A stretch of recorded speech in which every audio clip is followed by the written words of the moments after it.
system, both which we learn during our projects and which we discover as a research. And today it's a really special topic, really cutting edge.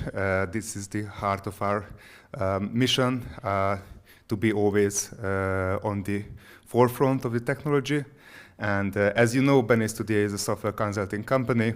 We are working mainly with global clients and the team as well. And today we have great speakers, as always.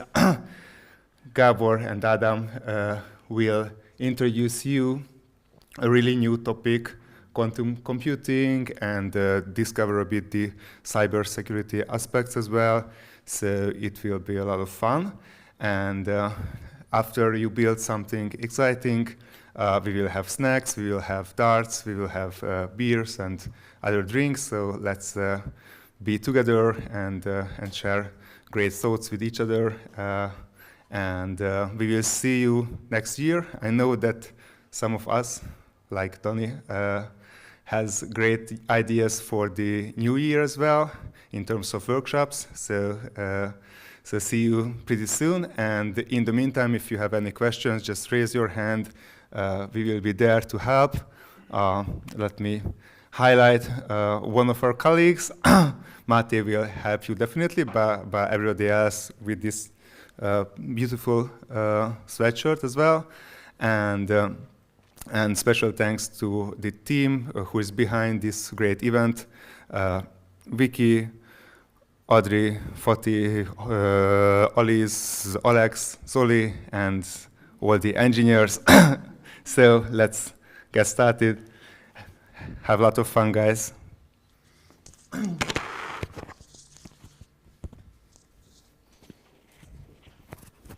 Thank you, Bálint, for the introduction.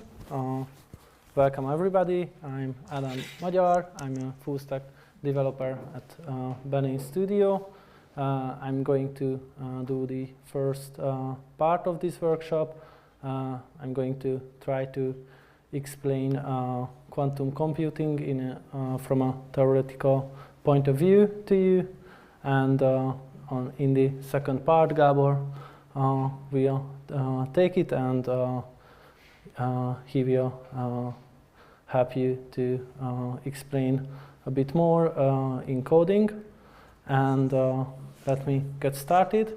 So first of all, let's discuss what is a quantum computer. Quantum computer is a type of computer which is based on quantum mechanics. So it can perform certain kind of computations more efficiently than a classical computer can. Let me tell you the brief history of quantum computing. So everything started at 1900 with Max Planck's quantum hypothesis. He was a German physicist. He introduced the concept of quantized energy levels to explain the phenomenon of black body radiation. He proposed that energy is not emitted continuously, but in discrete packets called quanta. Planck's quantum hypothesis marked the beginning of a new era in physics and set the stage for the development of quantum mechanics. 35 years later, Albert Einstein, Boris Podolsky, and Nathan Rosen published a paper introducing paradox.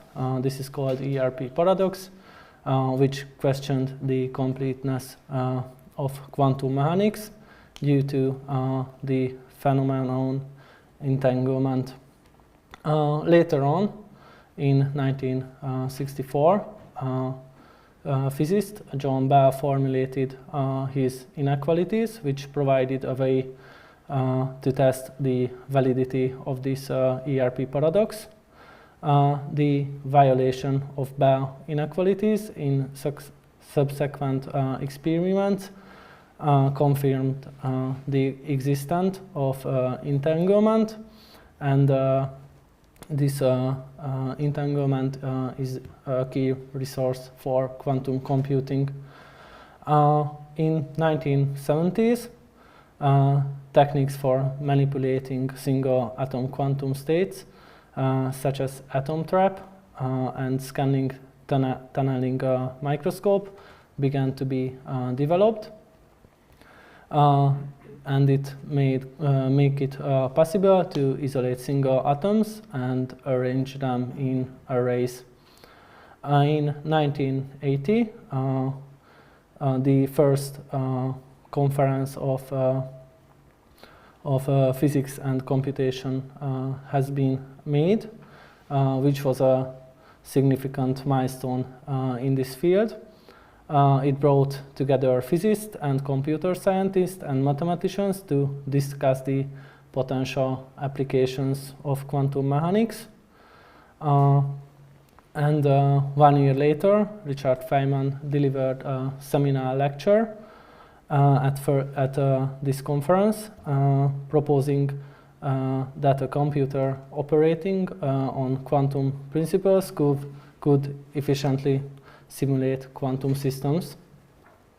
And in 1982, Paul Benioff, a physicist, published a paper describing a quantum mechanical model of a Turing machine. This model, known as a quantum Turing machine, laid the groundwork for quantum computing models by demonstrating that quantum mechanical principles. Yes, and later on in 1990, there was a significant progress in development of quantum algorithms.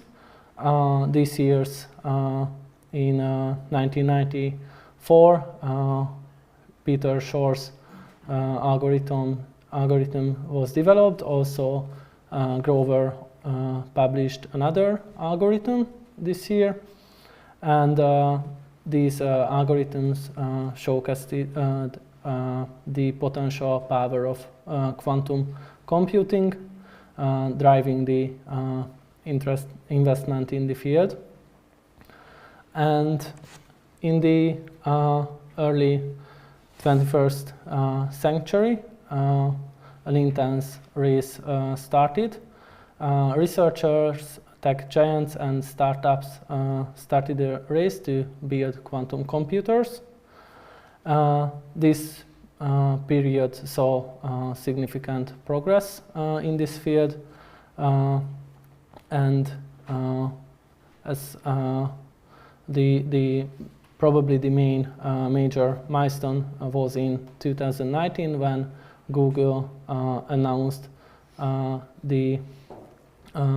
that they achieved the quantum supremacy. They built a quantum computer with 53 qubits, and they told to the world that they ran an algorithm on this computer which is solved a specific problem in 200 seconds, with which problem would be possible to solve with a classical computer would take 10,000 years. So you can see that it's a big difference. And this achievement marked the first time that a quantum computer outperformed classical computers. And since then, the development of quantum computers ongoing. There are a lot of challenges around quantum computing, and today we are able to run algorithms on quantum simulators, and also we can run quantum algorithms on the cloud as well. Amazon provides an SDK and virtual quantum computers for this purpose. Now let me compare quantum computers to classical computers to explain the differences and the main things.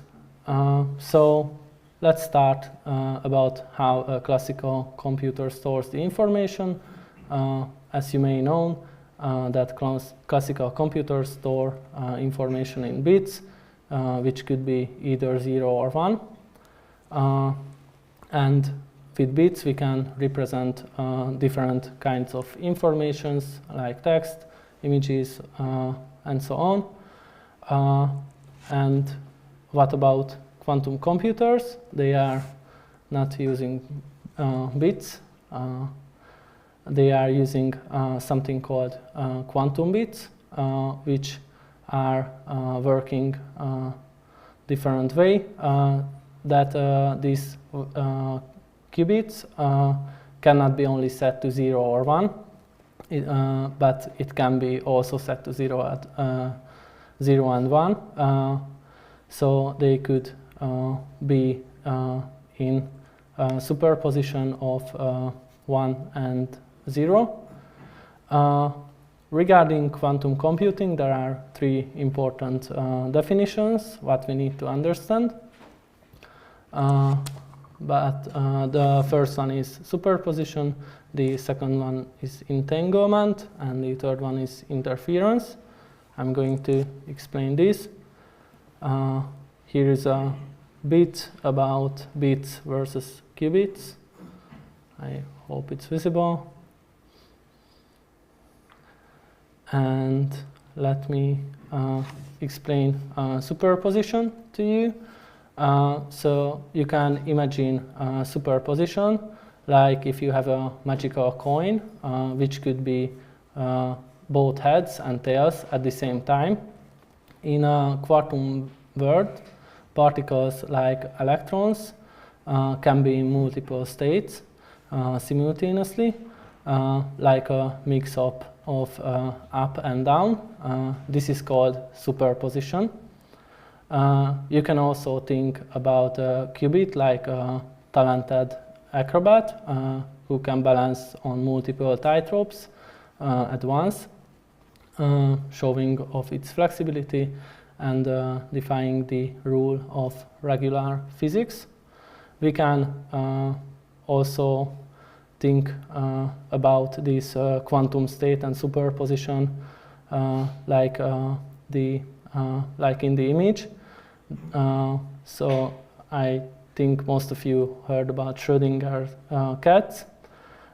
In this image, this superposition is illustrated like a cat which is inside a box with a bottle of poison.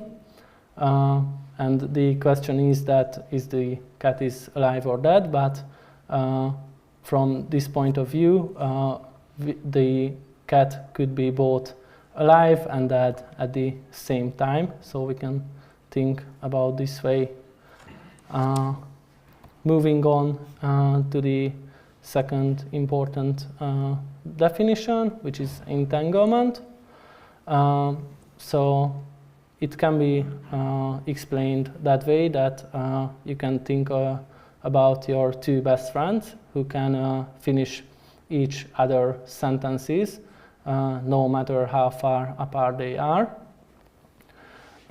In the quantum realm, particles can be entangled so that the state of one instantly affects the state of the other, no matter how far apart they are.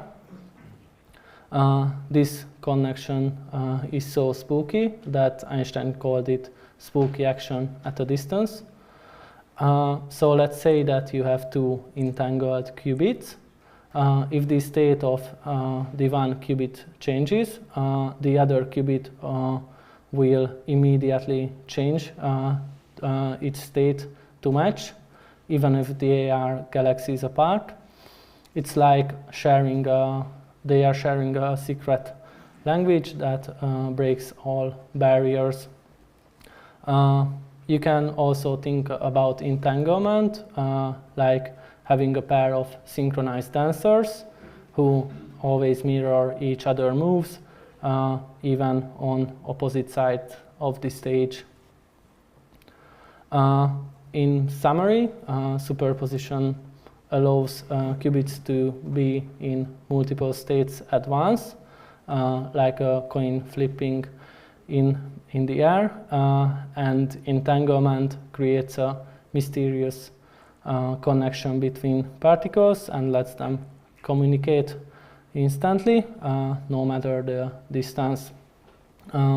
These two mind-bending concepts are the quantum magic that powers quantum computing's potential for super fast calculations and problem solving. And the third important definition is the interference. Interference happens when two or more waves met.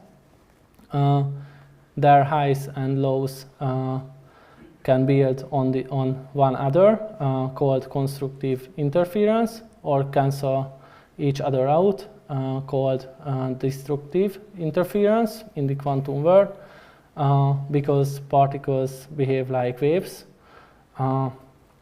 Quantum interference comes into play. Constructive interference increases the probability of certain things, such as finding the particle in certain location, while destructive interference reduces that probability. And let me describe a bit about quantum circuit diagrams. So for classical computers, we also can draw this kind of diagrams. This is the same for quantum circuits as well. They are providing a visual representation of quantum circuits and a simple framework for comprehending and creating quantum computations. These diagrams uses symbols and lines to represent quantum information flow over a circuit, just like their classical counterparts. On the circuit diagrams, qubits are displayed with horizontal lines. They can be found in the quantum circuits, and each one is representing a qubit. And these lines trace the evolution of the quantum bits as they move through the circuit. In the quantum diagrams and in the quantum computing also, we can use gate for operations, and there are a few of them which I'm going to explain. Probably one of the most important is the C-NAT gate. It's called the controlled NAT gate, which acts on two qubits. First one is the control qubit, and the second one is the target qubit. If the control qubit is in state 1, it applies an X gate to the target qubit. Otherwise, it does nothing. This gate is crucial for creating entanglement, a key resource in quantum computing. This gate also can be, we can also think about like a reversible XOR gate. The second important gate is the Hadamard gate. It's also a crucial one. It puts a qubit into superposition states. When we apply Hadamard gate to a qubit, which is in state 0, it transforms it to 0 plus 1 divided by power of n superposition, making it equally likely to be measured as 0 or 1. The use of quantum circuits to perform quantum computations become essential instruments in the quest for quantum capacity beyond the constraints of classical theory. The potential of quantum computing is centered on these circuits, which are made up of qubits and quantum gates. These circuits can perform complicated computations at an unparalleled speed by taking the advantage from classical computing. I brought a simple example to understand how quantum computers work. So let's suppose that you are running a travel agency and you need to move a group of people from one location to another. To keep this simple, let's say that you need only 3 people for now. Let's name them Alice, Becky, and Chris, or ABC. And we can suppose that we booked 2 taxis for this purpose, and we want to figure out that who gets into which taxi. And also we can suppose that we got the information about who's friends with who and who's enemies with who. And let's say that A and B are friends, A and C are enemies, and B and C are also enemies. And our goal is to maximize the friends pair sharing the same car and minimize the enemy pairs who are sharing the same car. So this is the basic premise of this problem. Let's first think about how we would solve this problem with a classical computer. So first of all, we need to figure out how do we want to store the relevant information with bits. We can label the 2 taxis with taxi number 1 and taxi number 0. Then we can represent who gets into which car with 3 bits. So for example, let's say A gets into taxi 0.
To stray electric fields, which makes them a good option to.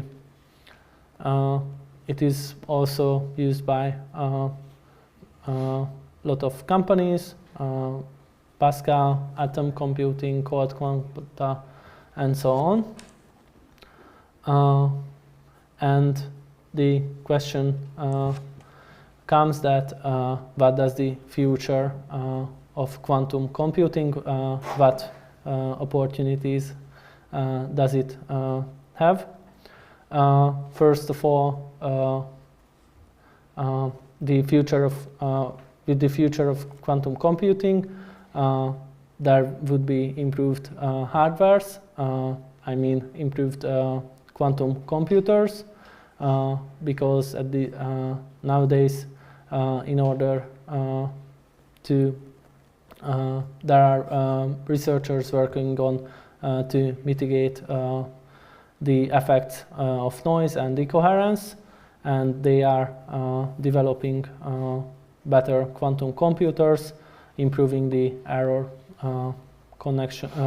correction techniques. It also has a future in applications in chemistry and in material science.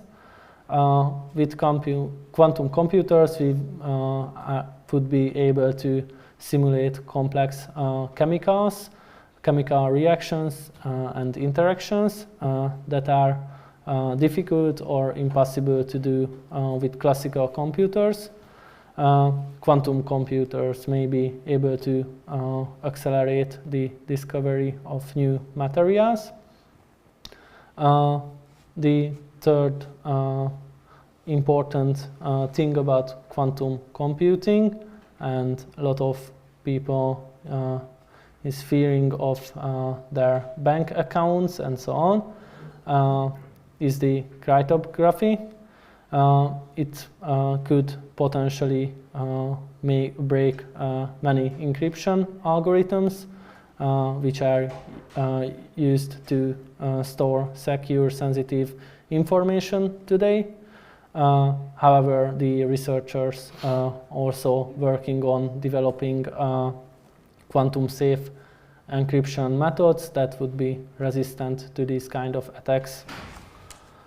It also have a future with machine learning. With quantum computing, we would be able to solve optimization problems that are interactable for classical computers, such as those encountered in logistics and supply chain management. With quantum machine learning, it could also offer significant improvements in data analysis and pattern recognition.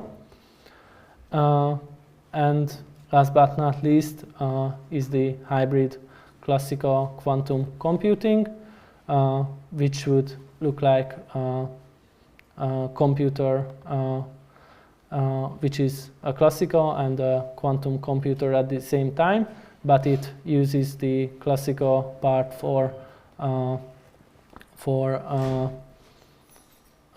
simple algorithms, and using the quantum part of this computer for running the quantum algorithms to take the advantage of it. Overall, the future of quantum computing is bright, with the potential of revolutionizing fields ranging from medicine to finance to cybersecurity. Even so, quantum computing may not be widely accessible for several years. And let me talk a bit about hash functions, because in the second part we are aiming to reverse a hash. Let me do a quick intro to this. But before we get into the all the fancy stuff, I'm in the second part. Let me tell you what hashing is. To make it easy, let's imagine that we have a black box, and this black box is special. Let's call it a function box. And this box will map an independent variable on the input, dependent variable on the output. So let's say that our function box works like this. If we put a letter into the box, we get a number out of it. Since our box is a function box, there can only be one output for every input in the box. So let's say we are taking a letter from A to G on the input, and we map these letters to corresponding numbers from 0 to 9. So if we put a C inside, we will get 2 out of this box. This is the forms of this is the basics of how hash functions works. However, it in reality it takes a step further. It maps the data on the input to some numeric value on the output, usually in a hexadecimal sequence. So essentially, all hashing does is it uses a function to map data to a representative numeric or alphanumeric value. For the hash function, regardless of the size of the input, the output will always remain the same. There are 3 types of hash functions used mainly. First one is the cryptographic, used for instance, cybersecurity. Second one is the non-cryptographic, widely used for databases. And the third one is the fuzzy hash functions. They are also commonly used in data structures or computing systems. Hash tables comes into place when we are aiming to store these hashes in a data structure in an associative manner. In a hash table, data is stored in an array format where each data represents a hash, and all of them has its own unique index value. And this is useful because this way we are able to access the data very fast. With this data structure, we can use the advantage of insertion and search operations. These are becoming very fast, irrespective of the size of data. And let's take a 15 minutes break, and during that please clone the repository and install the requirements for the second part. And if you need help, please raise your hands, and me or Mate are going to help.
egyszer villani fog a képernyő, el fogod menni az internet, és újra fel kell csatlakoznom, és amikor nyitom, akkor szétdobja a képet, és felmenti projektről, és lekapcsolja, akkor... Jó, akkor újra nyomom. Oké. És akkor nincs semmi baj.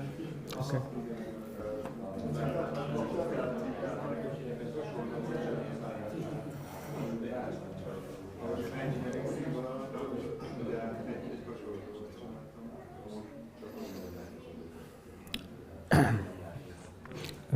Hi everyone, welcome to the second part of the workshop.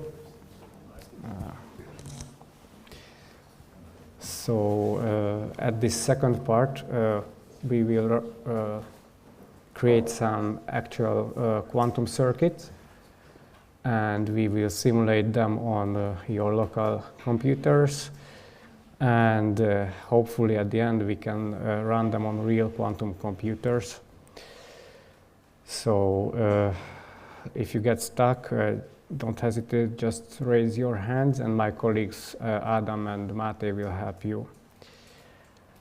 So let's see the repository. You already downloaded and hopefully installed the requirements. We don't have too many requirements, just one, the Amazon Braket SDK, because we will use the cloud services of AWS Braket. This is a quantum computing service of AWS. Could you please zoom in a bit to make it Of course.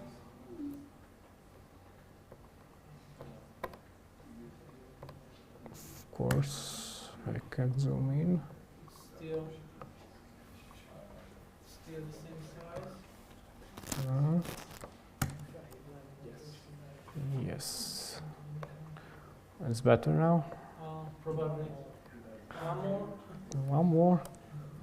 Then I can't write too much code here.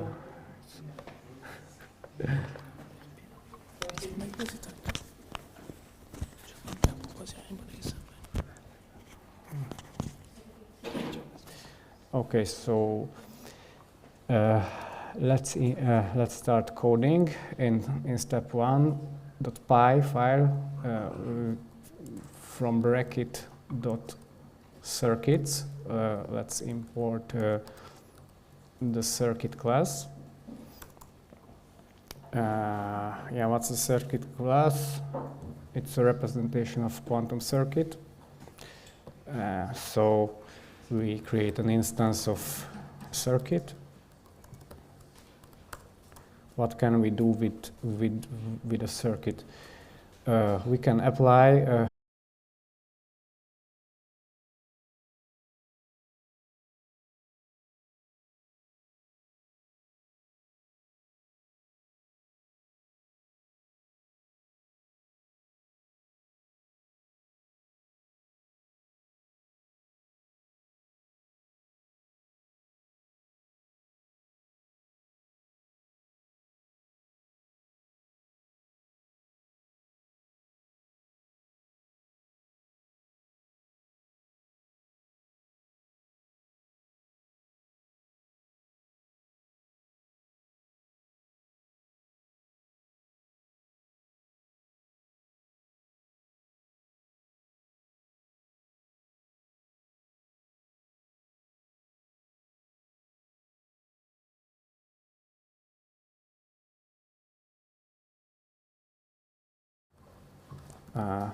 let's import a local simulator, so it will simulate the circuit on your local computer, and say device is a local simulator. Then we create a quantum task, which is device.run, and it needs a circuit and shots. Shots means how many times this circuit will run. In first part, you saw that quantum circuits are not always deterministic, so you may want to run it several times to get out more measurements. And after running this task, we print task.result and check it out. So what's the result? Here we see, of course, the schema is the same. The result is a gate model quantum task result with lots of information for us. What's necessary is the measurements, which is a two-dimensional array. First dimension is shot, so here we have one shot, one array, and the inside the measurements of these 5 qubits. Each of them are 0 because the simulations are starting with a qubit state of 0. Also, one handy tool here is the measurement counts. If you have more shots, let's say 1,000, this counter shows you that it's a key value pair where the key is the quantum result as a bit string, and the number, the value is the times the count, how many times it appeared to be measured. Also, the measurement probabilities are similar, just it's not the count itself.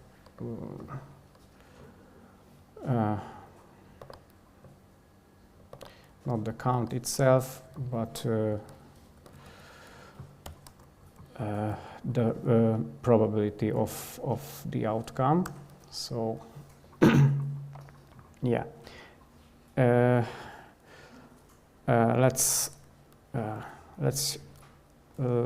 go back to the slides and show you how I imagine this. So I imagine when I run this circuit, I imagine that these qubits are prepared like balls in the bowling center, and when I run them, I like throw them parallel to each other.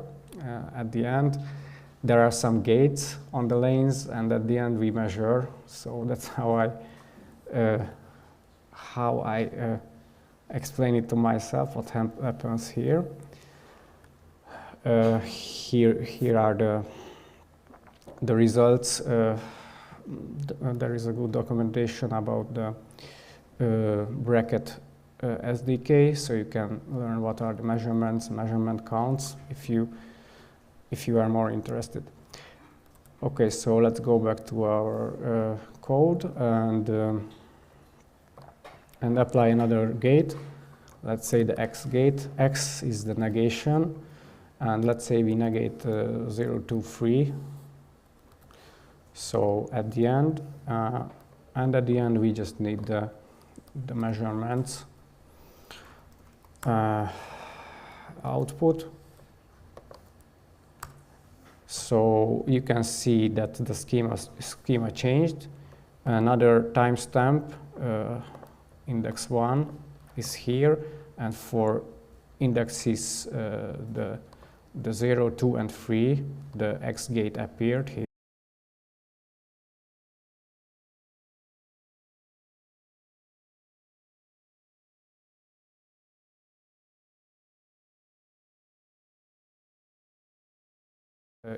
It remains the same if A is 0, and it flips if A is 1.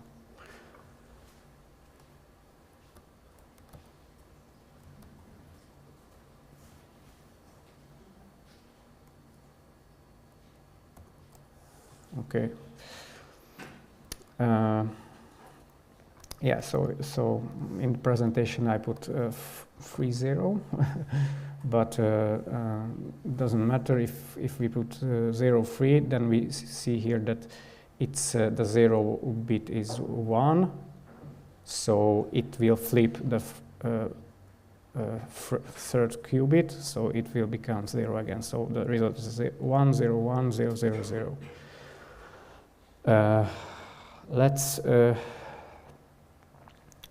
let's do one more thing which is necessary for our later job. Let's apply 4 CNOT gates.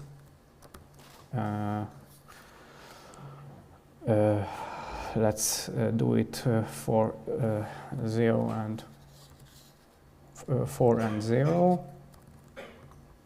Then apply 0, 2. Then apply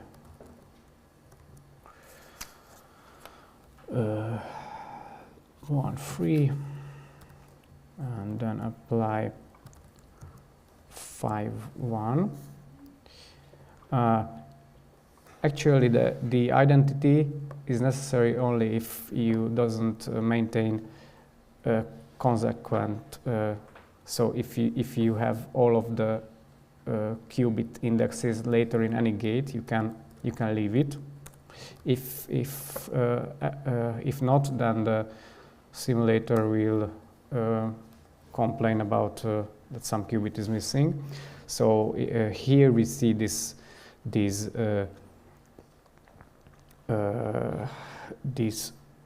CNOT gates. As you can see, there are only 2 timestamps because some part of that can be run parallel. But let's say this CNOT 02 can be run only after CNOT 40 because the 0 bit can change. And let's say we apply or we check what if we apply an X for 0, 1. So we negate the first two qubits, and you see that the result is 1, 1, 1, 0, 0. Until now, you can see that there is the quantum circuit is deterministic. It doesn't have any random results, and we feel that these operations can be implemented in a normal computer. So yes, until now it's true. That's because we didn't put any qubit in superposition state, so they are either 1 or 0.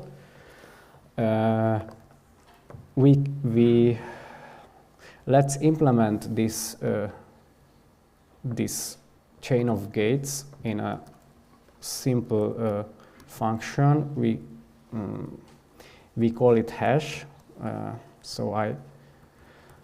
Now you know the purpose of this function, and if you want to mimic the quantum operations, then we need to agree that the message is 6 characters long, so mimic the 6 qubits, and we will say that the hash is the first 4 bytes after this, or qubits after this operation. So we implement inside this function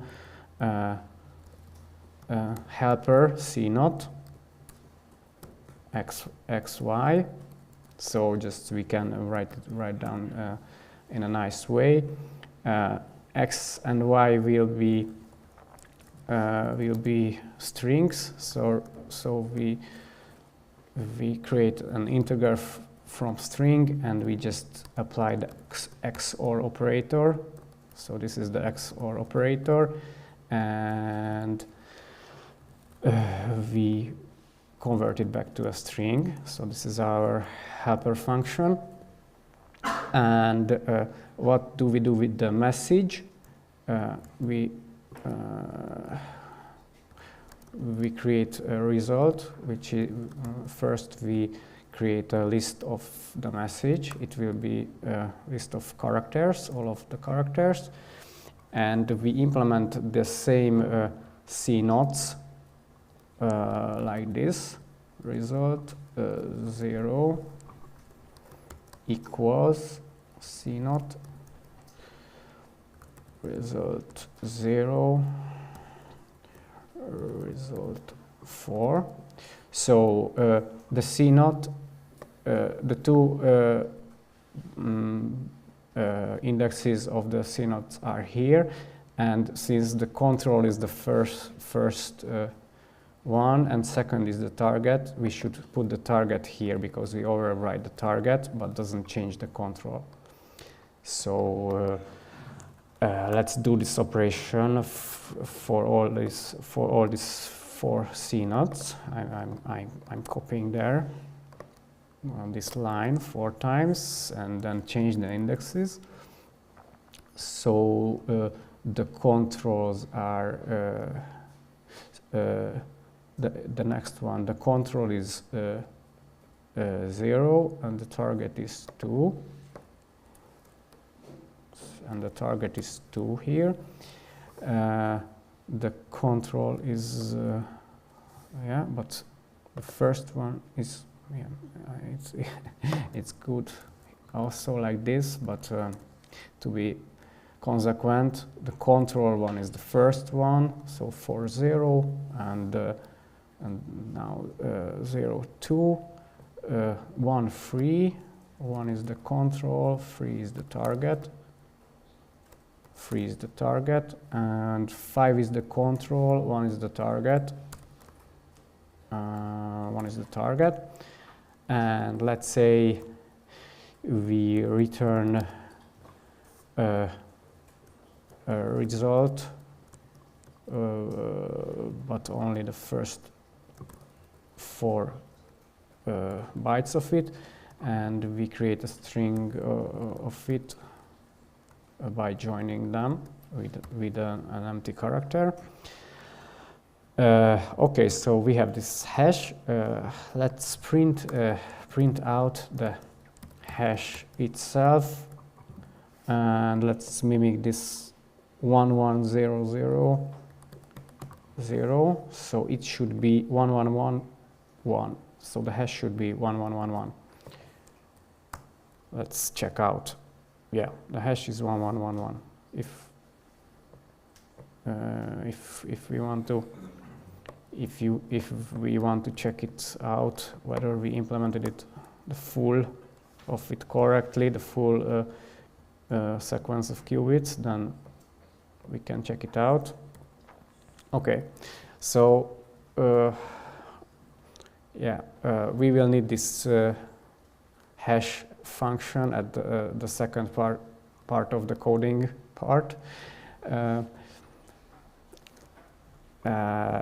So up to now, these quantum gates seems to behave quite deterministic, and we don't see the superposition and the entanglement things which we heard about on the first part of the workshop. So let's leave the hash for now and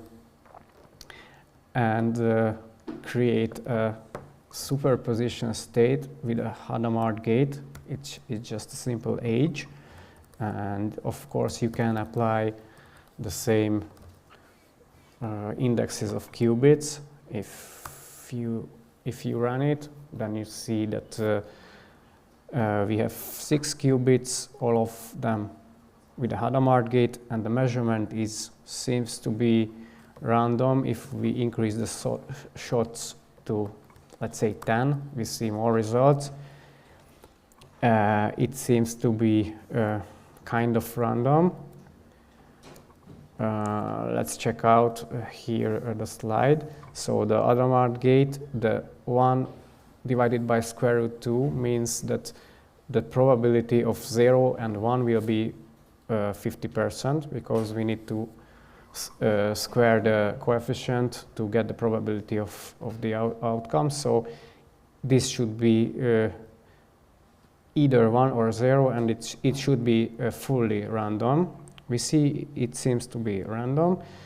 Now I need to tell you that if it's running on a real quantum computer, it's a real random number, and it's quite a big thing because we can't generate real random numbers in normal computers.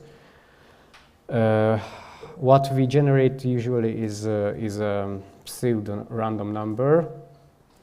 It's generated with an algorithm which is very sensitive to the input arguments called seed. And if this algorithm is broken, you can easily find some articles like this. It's from 2017, so you don't need to hurry and change your routers. But in 2017, one of the Wi-Fi protocol was compromised because, as it turns out, the random numbers used on VPI WPA2 aren't quite random enough. So, as you can see, real random numbers are real issues, and generating them is quite, it's not easy if they need to protect something like a cryptographic random number. And we get it easily by just Hadamard gate on a quantum computer. So yeah, that's nice. Let's check the second big thing, the entanglement. How can we do it? We apply one Hadamard gate on index 0, and then we apply a CNOT gate. Control is 0, target is 1. Now we run it, and we see that 0, 0, 1, 0, 0, whether if it's 0 or 1, it seems to be random, like it's coming from the Hadamard gate, but both of them are the same. They are always or either 0, 0 or 1, 1. You can think of it like if the first qubit becomes 0, then it doesn't change the 0, so it's 0, 0. If it becomes 1 here after Hadamard, it will change the 0, so it will be 1, 1. This circuit calls the Bell circuit, and it's generating an entangled qubits. We can generate not just one, but if we repeat this CNOT to many qubits, we can generate many entangled qubits. And as you can see in the example, I didn't modify my code. For 10 shots, either if it's all of them 1 or all of them 0, but they are entangled, they are in the same state. Yeah. So I think most of us at first time think about it. Why is it is a big thing? It seems to be a simple copy of one qubit. We copy the 0. Of course, we put a Hadamard before them, so it's either 0 or 1, but we just copy it. The fact is that we don't copy it. So let me show you how most of the people think about it. So we think about it like we have a pack of cards, we pick something out of it. It's an ace. So the ace is random, we pick out of a pack of cards, so it's random. Now we tore apart, put it in 2 envelopes, send one envelope to Alice, send another to Bob. They are far away from each other, but when they open the envelope, oh, I see the ace. What a big thing, but yeah, it's not a big thing. What about quantum computing is a really big thing, that the result of the envelope, what's inside, is not decided when we tore apart the pack, but only when we open the envelope. It's not decided at this time when we apply the Hadamard gate. Even Albert Einstein was thinking that some kind of hidden variable is there, which determines what will be the result of this qubit 1 and 2. Of course, both of them the same, but it should be determined by something. We don't know what, that's why we think it's random, but it's already determined. Later, after Einstein's death, unfortunately, Bell showed it with the Bell's experiment, visible here, that it's truly random. The experiment is kind of easy to understand the logic behind.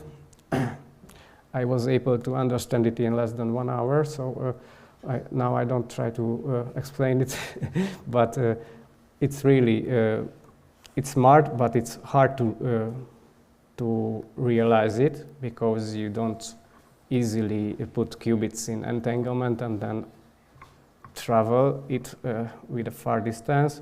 But with Bell's experiment, here you see the source. It's generating entangled photons in this case. There are 2 polarizers which are working in a random way. And then Alice and Bob measures the qubit, the photon, the polarization of the photon, the qubit. And then these results are compared.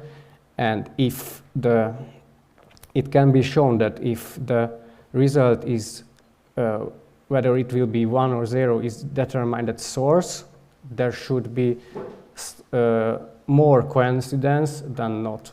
If it's determined only at measurement time, there should be, the coincidence will be equal.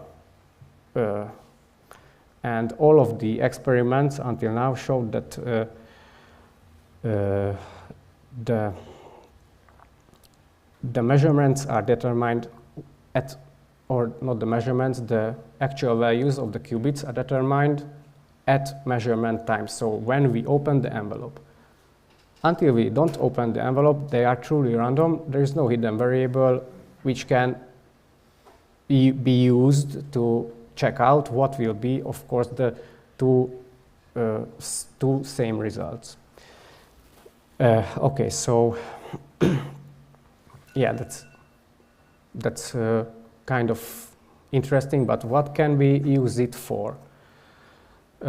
So here I show you 2 applications which works, but yeah, I talk about it a little bit. So the quantum teleportation and the superdense coding. When I hear the word teleportation, I always imagine myself as going into one door and stepping out in another universe. So it's kind of a cool thing. Also, when I hear about superdense coding, since we are coding, I usually think of some highly optimized code like you see there. What are they really in quantum domain? Everything starts with 2 qubits entangled. One is at Bob and another is at Alice. They apply gates, let's say usually different if we just teleport 1 qubit. But these are the things which can go on the top of the newspapers and can create clickbait articles. So, and they are working. These are also the things which we are not using in a quantum computer because we don't move far away each other, the qubits already inside the computer. So what can we really do with the quantum computer? The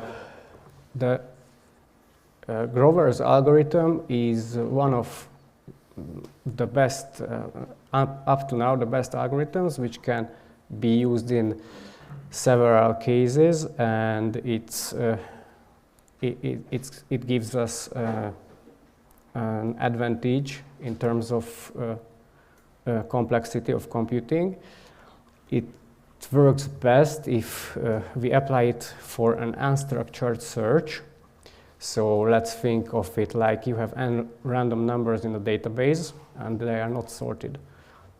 The task is locate one of them. So you just trial and error. Index 1, is that number? No. If you have the answer no, you don't know, you have no more information, just that it's no. So you need to apply.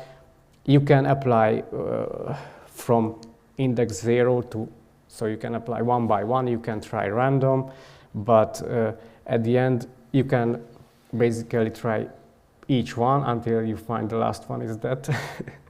So that's why we say it's ON complexity. So this kind of sort can be done with Grover's algorithm in square root and complexity. We will see how this Grover's algorithm works. Grover's algorithm contains initially the n qubits which we are interested in. Let's say A, B, C, the LS Becky Chris, this 0, 0, 0, and 1 qubit for flipping the phase. Then we put it into the superposition state. We don't entangle it, it's just putting in a superposition state. Then we need an oracle. That's basically how we design the Grover's algorithm, because other parts are mechanically there, the amplification and initial parts. But the real question is how we create an oracle. Oracle should be a function, but in quantum domain, so with quantum gates, which tells us whether the input is good or not. If it's good, it should say 1, and if it's bad, it should say no. So if we can create this oracle, then we are good to go. We can, after the oracle, we have an amplification part, because it's just a mirror on the average. So we increase the probability of the good outcome, and we decrease the probability of bad outcome. And if we have just 2 qubits, we can apply it once, and it will find the solution. If we have more qubits, we need to apply it more times, but it will find the good solution. Okay, so let's do it together. Let's go back to the code and check out step 2. You can so you will have your step 1. Whatever you did here, it will remain yours. The checkout doesn't affect this. And let's write a search algorithm in classic domain. So if I go back here, here is the hash message, the hash function, and I print out all of the, so I loop through all of the possible inputs. Here they are, and I put an X if the hash is 1111. So we are searching hash 1111. You see that there are 4 inputs which result in this 111 hash. So you can think of this algorithm, this for loop, as a brute force attack, but it's more funny if we do it in a random way. So let's say we import random from Python. So we know that it's not really random, but for now it will be good. We don't store any cryptographic information there. And we say counter. We want to count how many random trials and errors are necessary until we find this this hash 111. So found equals false, and while not found,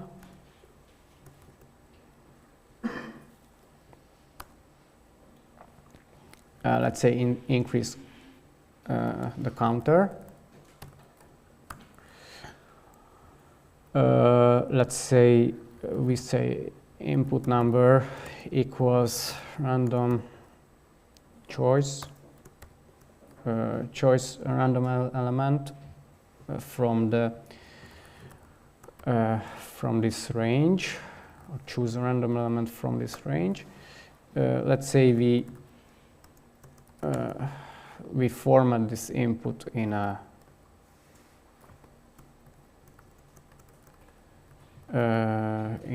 as a binary string.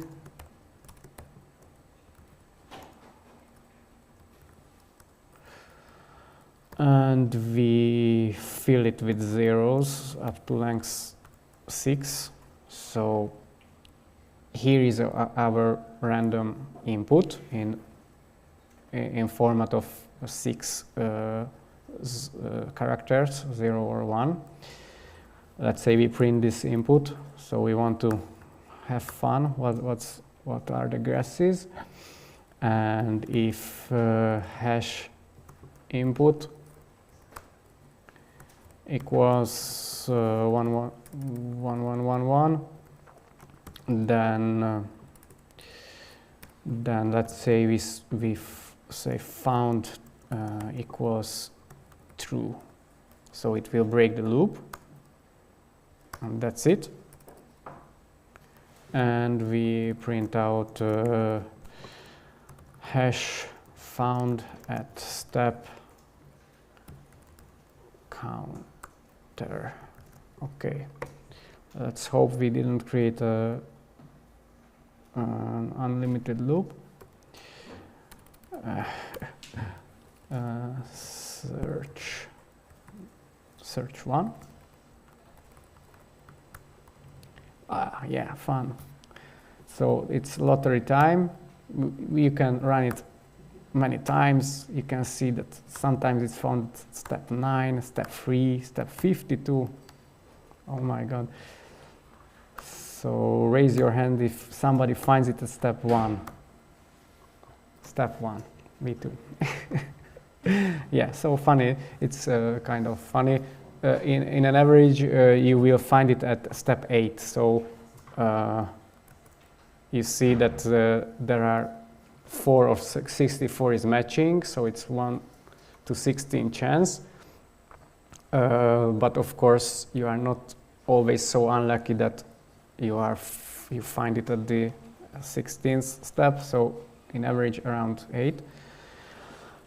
Okay, so let's do it in a grower's algorithm.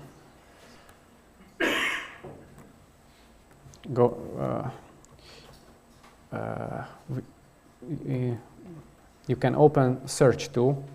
You can see that it's already done, and we had to create it. We had to create some. We had to define some kind of big gates, or seems to be like big gates, but don't be afraid.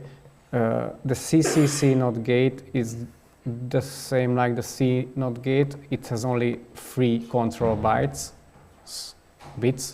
So if the first 3 bits are going through and the 4 is flipping only if 1 to 3 is 1. The same applies to CCC C not. They have 4 control bits, and the 5th one is the target. So they are implemented like this. The amplification is this one implemented for 4 bits. The quantum hash is the C naught chain, which we did together before. The reverse quantum hash is the quantum hash in reverse order, and here the find input creates the circuit. It negates the bit, the 7th bit. So we have 6 inputs, the 6 characters. The 7th bit is negated, yeah, like this, like this here. And we apply the Adamart gate. Then we apply the quantum hash, the CCC node on our targets, and because the first 3 bytes are, first 4 bytes are the hash, and the 7th is the phase change. Then we apply the reverse of it and apply the amplification. Then we run it. We grab the first measurement, first and last, because we have shot only one, and we just generating the bit string, first 6 qubits. So it's already done. You don't need to code there. And the same counter or similar counter which we see there, while not found, we try to find the input. We check with this classic function whether if it's 1111, and we say that hash found at step I don't know what. And if you change it, if you run it, you should see significantly less steps than in the first round. Okay, so who can go to step 6? I think nobody. Okay, so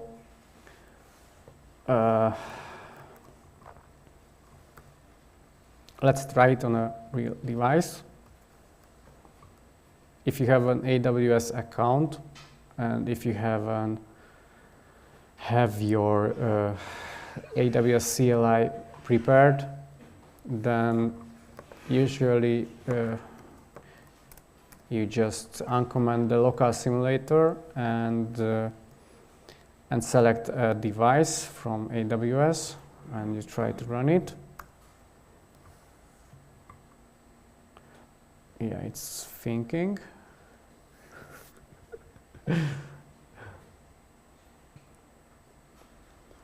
And it found for me at step 1. Like we can check here quantum tasks.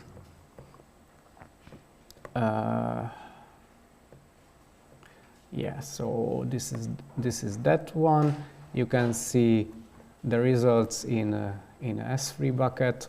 If you download it, you can see the same or similar kind of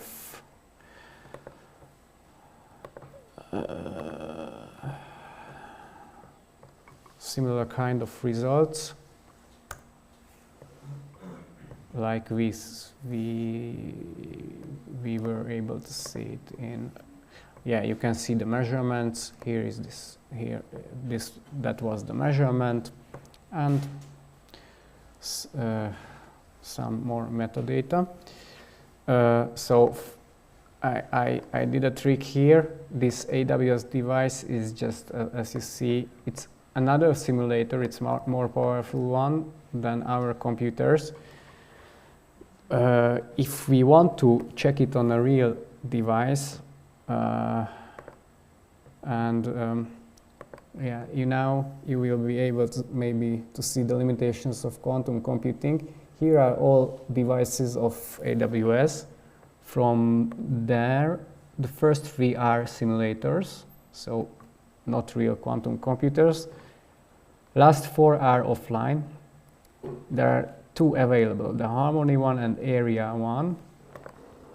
Harmony one still at Q35, which I posted this job there, so I'm still waiting to finish this job, but this device's performance is degraded.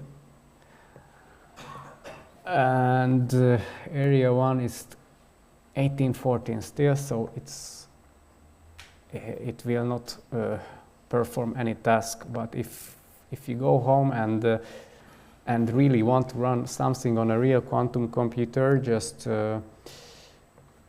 if you put here a real quantum computer, it will complain about that it doesn't know some kind of gates, because you need to check which gates are available.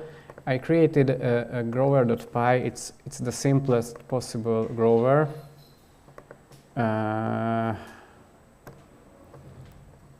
With 2 qubits,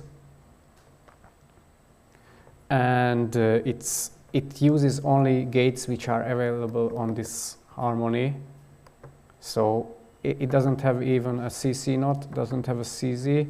So we need to implement these quantum gates are somehow possible to build from one from another. So I built it for you for actual simulation. All of these gates are available at Harmony. So if you want to be one of the people who actually run something on real quantum computer, just try to run it on this quantum device. Okay, so questions. I hope you have more questions than when you came here. Otherwise, I am very sad, but who cares?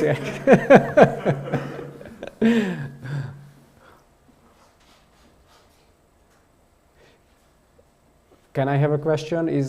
Is here somebody who actually perfect quantum scientist? Nobody, because I would have some questions to my presentation, but okay. Maybe somebody finds this video and I can ask him.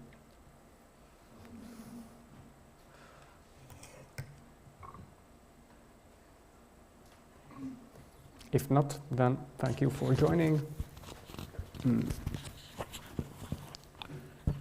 Thank you, Gabor. Thank you, Adam. Congratulations to this great and novel workshop. So thank you very much.